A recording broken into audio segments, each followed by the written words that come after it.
Hi, welcome to Addiction Recovery Plays podcast, the podcast champion addiction treatment professionals around the world.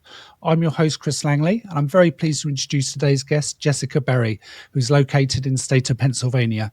Jessica has a bachelor's in psychology and addictions and currently pursuing her master's in clinical mental health counselling, specialising in trauma and crisis intervention. Welcome to Addiction Recovery Plays podcast, Jessica. It's great to have you with us today. Hi, Chris. Thank you for having me. No, much appreciated. Obviously, you're very, very busy, so really appreciate you being here today. So I'd just like to ask the first question like I do all my guests. Can you tell us about yourself and how you started working with people experiencing addictions and mental health trauma? Yeah, so I'm obviously still very new to the field, but what kind of got me into it was just my personal experience, like many of us in the field. I've experienced it in all different angles, so being able to be in the field and actually help people that, it might have been a more challenging time of my life, now we can use that to help other people. So that's very, very great for me because it helps really be able to use what I've learned and change other people's lives. Yep, definitely, most definitely. So you've got a really cool looking website. It's a really nice, I love the name of it, How to Live While Dying. I think that's a really appropriate title. Can you tell us about how you started the website and why you started it and what's involved with it, please? Of course. So I started the website pretty much because I want to get into blogging. So it's still in the early stages of development. A lot of changes are still going to be made, but I wanted to be able to take what I know and share it with different people going through similar things. I live with chronic health issues, so that's a big part of my website as well, between the addiction aspect and chronic health issues, that calls for some help with mental health. So I just like to touch on some of those topics that not many people are talking about. Mm-hmm. So what sort of subjects do you cover on your blog? Chronic health issues, addiction, and just basic mental health topic. Like I said, it's still in the early stages of development, so I'm really trying to find my niche and where I want to be with it, but kind of covering those three areas for now. Yep. So when did you start the website? What made you decide to do it, and when did you actually start the website? I got really motivated to do it about a year and a half ago when I started doing a lot of research into it. And then I started it about a year ago, but I didn't start posting heavily until the last few months. Between school and being a mom, it's hard to find that extra time to put into it. So I'm hoping once school slows down a little bit, I'll have more time to put into my website. Yeah, no, it's amazing. You cover it. So I've read some of your blogs, and you cover a wide range of health issues as well, from hydration to addiction. It was really interesting reading that over the weekend. I really enjoyed some of your blog posts. So who are you helping, and who do you work, and how do you work with your clients? So I work for a nonprofit organization. So we just do a lot of work for those that are struggling with addiction and basic mental health. We have a different department that takes care of mental health. But yeah, so we just pretty much work with a lot of people that have probation, parole, stuff like that. Mm-hmm. So you work within the criminal justice system as well with your clients. So. Yeah. Okay. So with what you were mentioning in your state, so within Pennsylvania, there's obviously an opioid crisis going across the country and around the world now, it seems. So how's Pennsylvania dealing with the opioid crisis? Is there much going on within your state to kind of deal with this crisis? I definitely think there's a lot going on. I definitely think that there could be more going on. We have we have a lot of different ways that people can get fentanyl testing strips, xylazine testing strips. So that type of harm reduction you can find pretty much anywhere. When it comes to more of the needle exchange programs, there's only 4 out here in Pennsylvania. 2 of them are in Philadelphia, which is, a lot of people know of Kensington and the crisis that's going on out there. And then there's one in Pittsburgh and one in Jonestown or Johnstown. Yeah.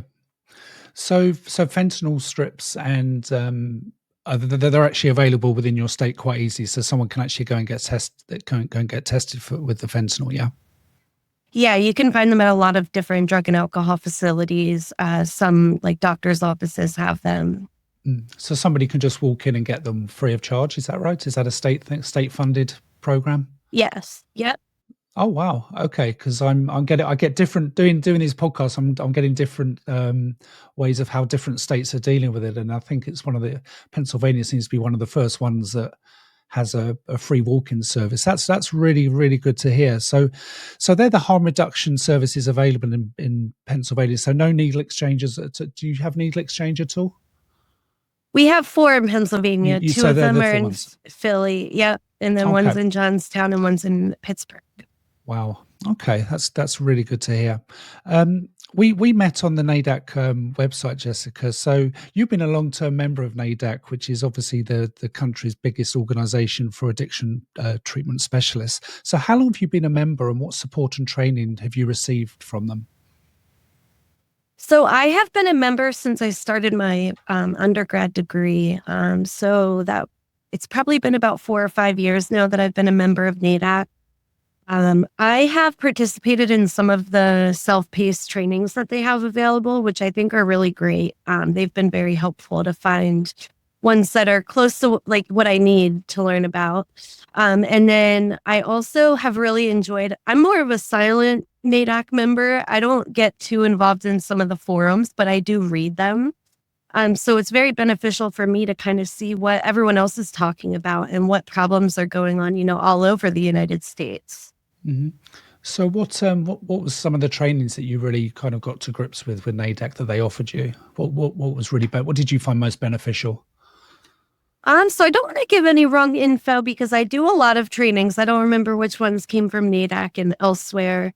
But I do know, I think I took one about like the ASAM or something like that through NAADAC, which was pretty helpful. Okay, excellent. And what other organizations have you joined to help with your career and your progression? One of the other ones that I really enjoy is the ACA, the American Counseling Association.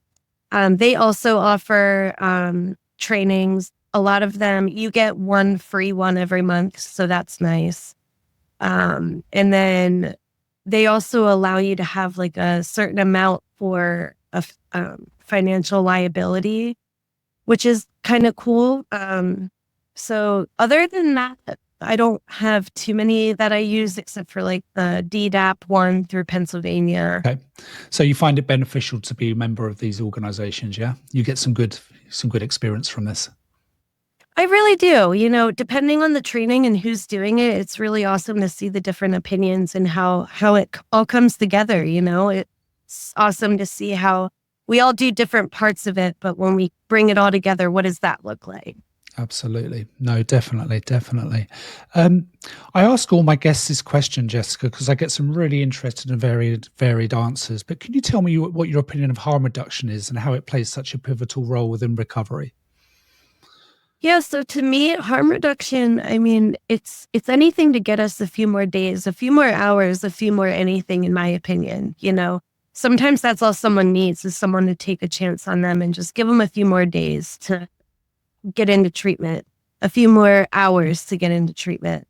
So I think harm reduction really opens up an avenue for that to become real life for some people that might be really struggling with the total abstinence method. I definitely think harm reduction is a long way to go, but it's definitely come a long way and it's helped thousands of people, millions of people. Most definitely. Jess, do you have a message to anyone who's listening to this podcast who's going through addiction or a mental health trauma at the moment?